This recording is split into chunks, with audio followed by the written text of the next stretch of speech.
唐朝颜师古的《匡谬正属一书》提到，恙虫居住在草丛间，会咬人，应该要移除消灭。当时人问候都会说“日无恙”，也就是别来无恙的意思。可见古人当时就已经知道恙虫与疾病的关联。游天瑜医师表示，恙虫病的病源是一种寄生于动物细胞内，经由带菌的恙螨幼虫叮咬感染。受感染初期出现类似重感冒的症状，如发烧、头痛、全身酸痛、畏寒，偶尔可见被叮咬处出现无痛性的交加与淋巴结肿大。恙虫病它的病源是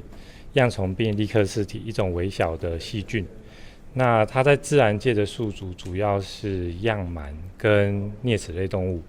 但是人如果被带有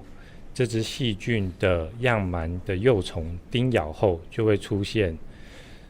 一开始大概经过7到10天平均的潜伏期后，出现突发性的高烧、头痛、肌肉酸痛。那这些症状，类流感症状，其实跟像流感、像登革热或者是其他病毒性的传染病其实都很类似。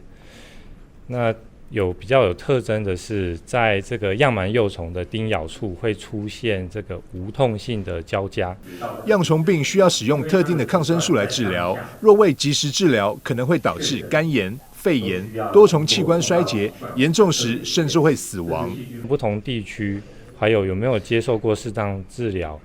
它的死亡率有不同的统计数字。那比较高是有曾经报道过，在日本可能有到60%，如果没有经过适当的治疗的死亡率。恙虫病它这个治疗上需要特别的抗生素，那有一些预防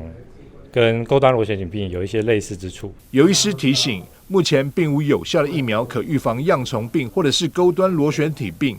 建议从事野外活动应该加强防护，可穿着长袖衣裤、手套、长袜、长靴等保护性衣物，使用防虫喷雾，避免接触野生动物等预防措施，减少染病可能。记者张硕维采访报道。